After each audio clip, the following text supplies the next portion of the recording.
Good morning बच्चों। Today we will go to study the human reproductive system.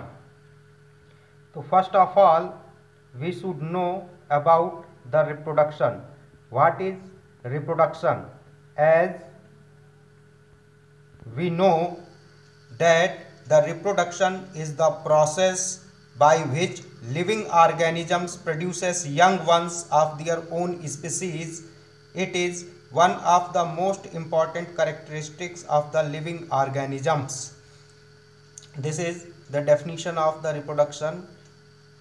Very simpler form, reproduction means production of young ones of their own species.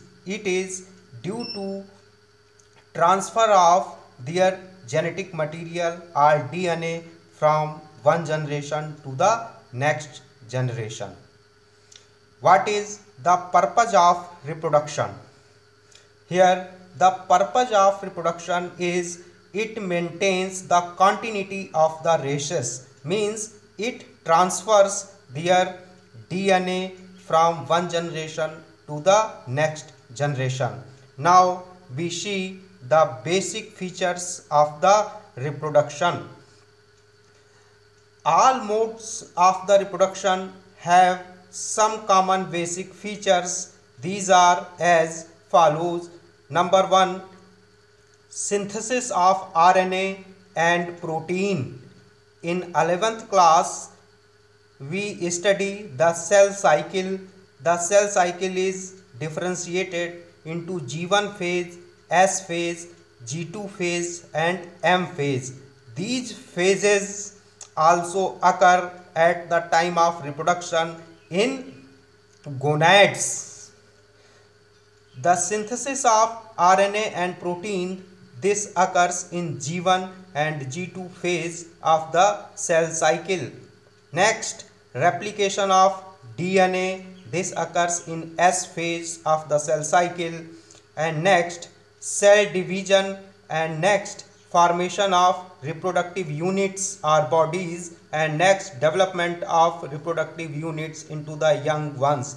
This is the basic feature of reproduction and it occurs in all living organisms who reproduce by the sexual means.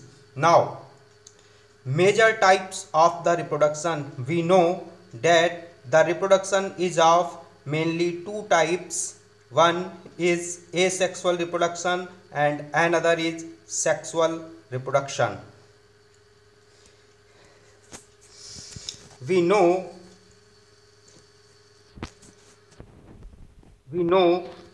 that amphimixis is also called reproduction. Very important term and it is asked in CBSE examination for many times. What is amphimixis? Amphimixis is also a reproduction, which means process by which living organisms produces young ones of their own species.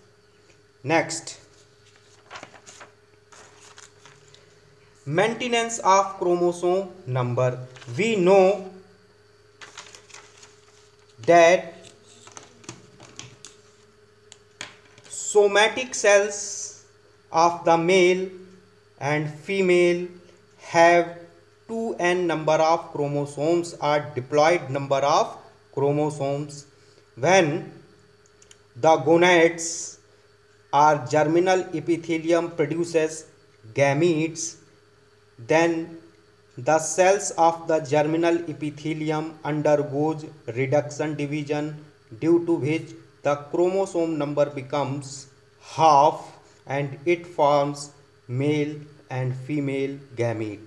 When these haploid gametes fuses during the process of fertilization or amphimixis, it forms again 2n number of zygote.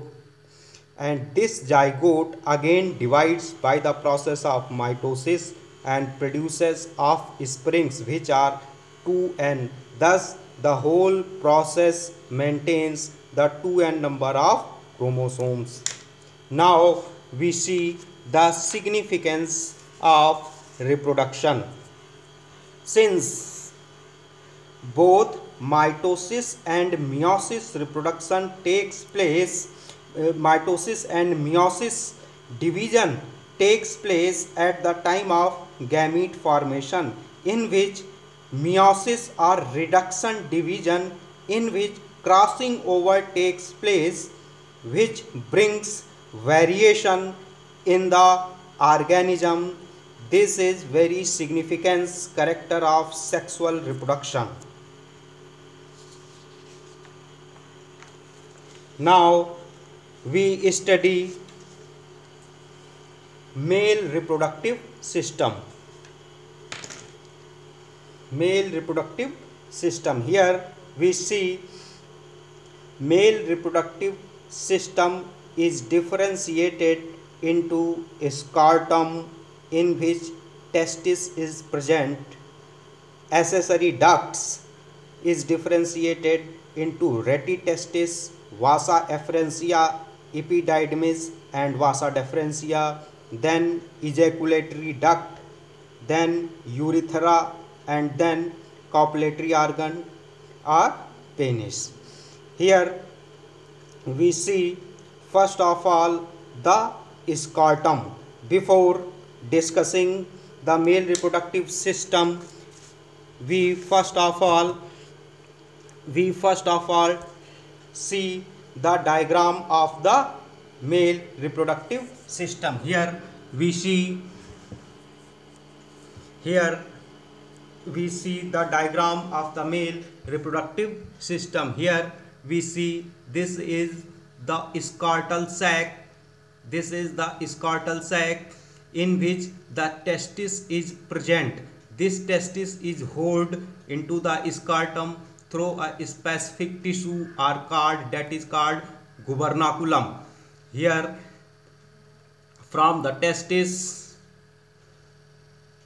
this is structure you see present behind the surface of the testis is epididymis. From epididymis, vasa deferentia is released. So now we see again the detailed structure of scrotum, or what scrotum. The testes are situated outside the abdominal cavity within a pouch called scrotum. The scrotum helps in maintaining the low temperature of the testis, 2 to 2.5 degrees Celsius lower than the normal internal body temperature. This is necessary for the process of spermatogenesis. यानी कि testis जो है वो स्कॉर्टल sac में present होती है, जो कि एब्डोमिनल कैविटी के बाहर होती है, पेल्विक रीजन में, और इसका बाहर प्रेजेंट होना बहुत ही नेसेसरी है, because the process of spermatogenesis requires 2 to 2.5 degree Celsius lower temperature. In adult each testis is oval in shape and the testis is covered by a dense covering called tunica albuginea. Each testis has about 2 to 50 compartments called testicular lobules. Here again we see the diagram of the testicular lobule.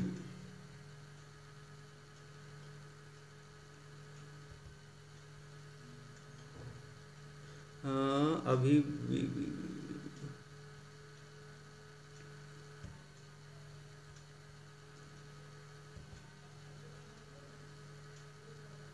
yes, here you see the diagram of the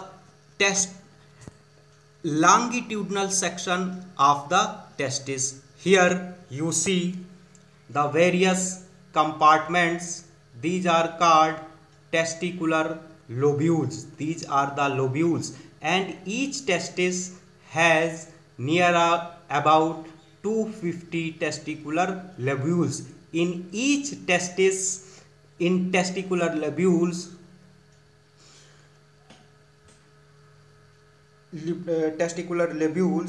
2 to 3 this is 2 to 3 seminiferous tubules are present. In each testis 2 to 3 seminiferous tubules are present. These seminiferous tubules are structural and functional unit of the testis. Here we see the diagram. The one end of the seminiferous tubule is closed. Here we see this is the closed, and another end is open. This is open. These open end of each seminiferous tubules unite and form retitestis. What forms retitestis? This is the retitestis formed by the open end of seminiferous tubules. Okay.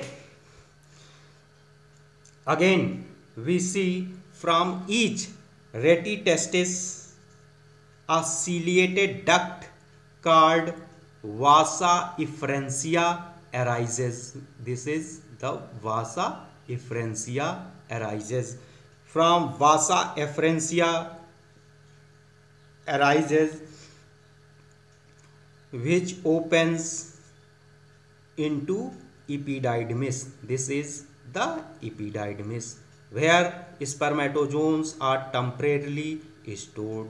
From epididymis, vasa deferentia ejected out. Here we see in seminiferous tubules spermatozoa are produced. In spermatozoa they move or leave from seminiferous tubules and reaches into the retitestis, then vasa efferentia, and then epididymis, and then vasa deferentia. This is the movement of the testis. This is the movement of the spermatozoon. Again we see the detailed structure of the other accessory ducts.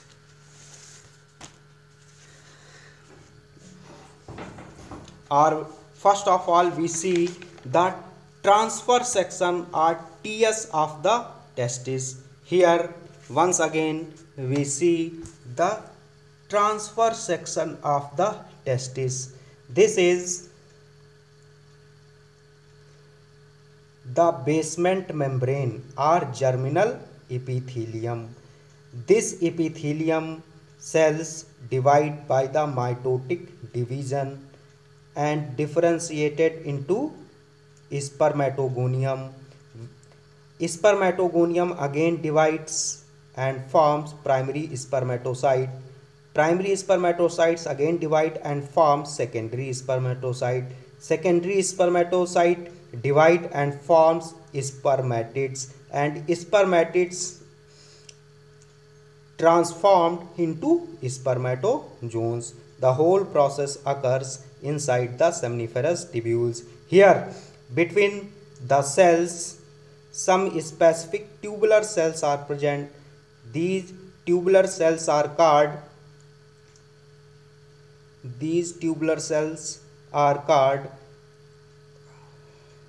Sertoli cells. What called? Sertoli cells. These are very important cells. These Sertoli cells provide nutrition to the developing spermatozoon. Between the seminiferous tubules is a space. This space is called interstitial space. This interstitial space contains a collection of specific cells. These are called the Leydig cells.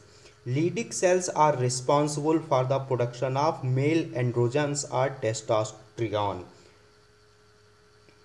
Okay आपके board के exam में इस diagram से दो questions पूछे जाते हैं. Number 1 कि what is the function of Sertoli cells and where it is present. The answer is Sertoli cells are present inside the seminiferous tubules and it provide nutrition to the developing spermatozoons. Okay. Next, where Leydig cells are present and what is the function of the Leydig cells? The answer is Leydig cells are present between the seminiferous tubules in interstitial space and it produces male androgens are called testosterone hormone. Now we discuss about the function of testosterone. Male androgen या testosterone hormone का function क्या होता है? Function है कि it stimulates the growth and development of male secondary sexual characters, ये इसका पहला फंक्शन है. दूसरा, this hormone also stimulates the development of male secondary sexual character.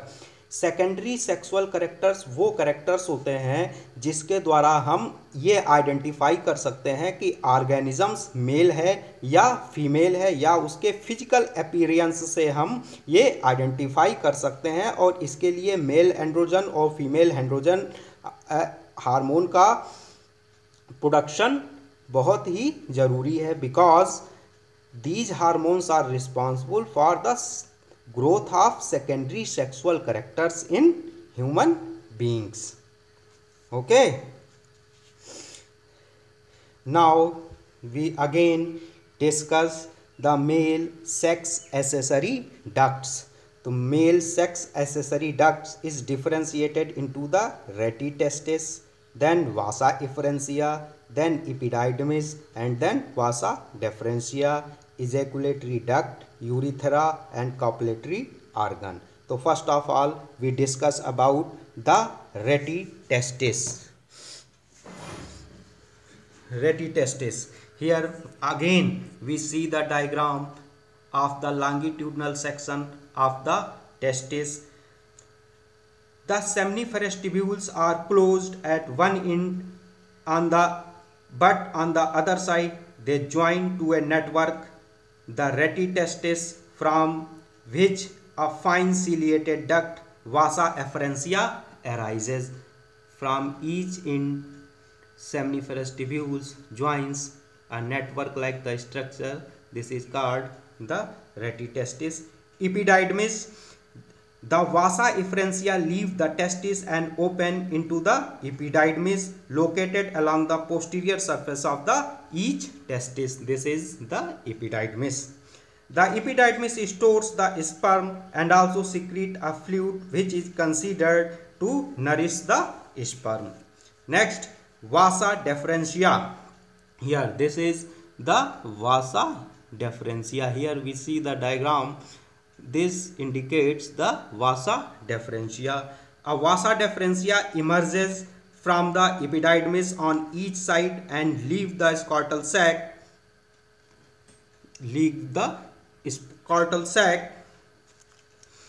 And enters into the abdominal cavity.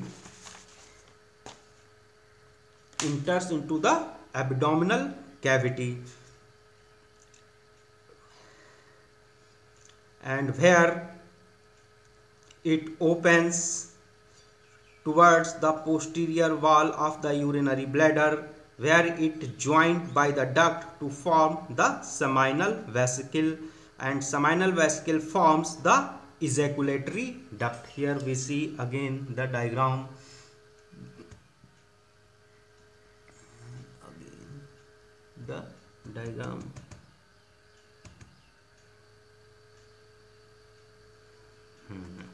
Here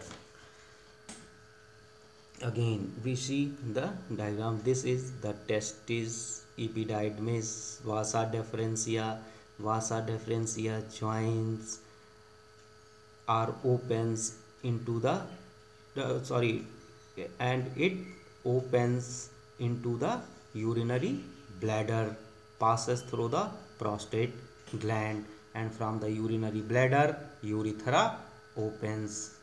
Okay, now we see the ejaculatory duct.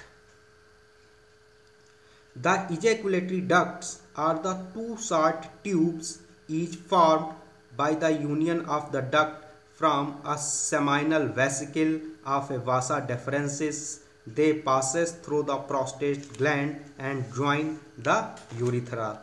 Here we see the diagram. Here we see the diagram of the ejaculatory duct. Yes, here we see these are the this structure is a seminal vesicles. This is a seminal vesicle. This seminal vesicle, ठीक है, these seminal vesicles from the right side and the left side united to form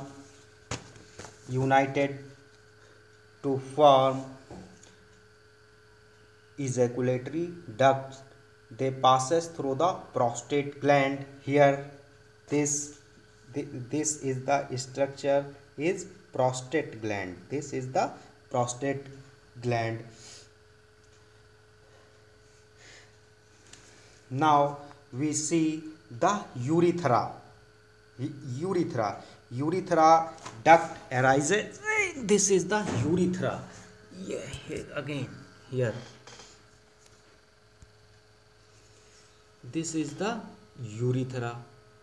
This urethra arises from the urinary bladder and passes through the copulatory organ and opens outside through urinogenital aperture. Okay. Urinogenital aperture. Now we see the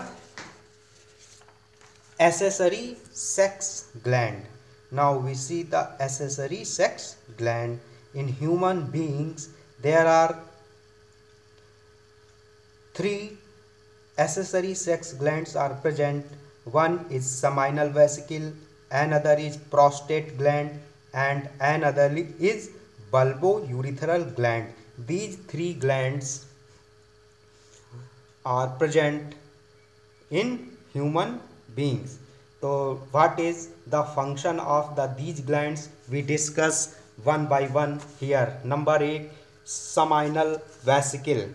The main function of seminal vesicle is to the main function of the seminal vesicle is to produce a thick secretion which forms the bulk of the semen. यानी कि जो शीमेन का जो main component है that is formed by the seminal vesicle and its secretion contains number 8 fructose. Fructose is a carbohydrate. Prostaglandins, citric acid. The fructose is the main source of energy for the spermatozoon. Okay. Now we see the next gland, that is prostate gland. It produces milky secretion and its secretion contains bicarbonate ions. यानी कि prostate gland के secretion में bicarbonate ions presents होते हैं. और next है bulbourethral gland or Cowper's gland. Another name of the bulbourethral gland is Cowper's gland. Their secretion contains mucus which helps as a lubricant at the time of the sexual reproduction. Now we see the semen. Semen is the collection of these glands. Collection of these glands is called the semen, and single ejaculation of the semen contains near about 300 million spermatozoons. The pH of the semen is between 7.35 to 7.50. It is a slightly alkaline. Dhanyavad. Thank you. I hope you understand this topic clearly. In next topic we will discuss about the process of spermatogenesis, structure of spermatozoa, and hormonal control of spermatogenesis. Till then, bye bye, good day.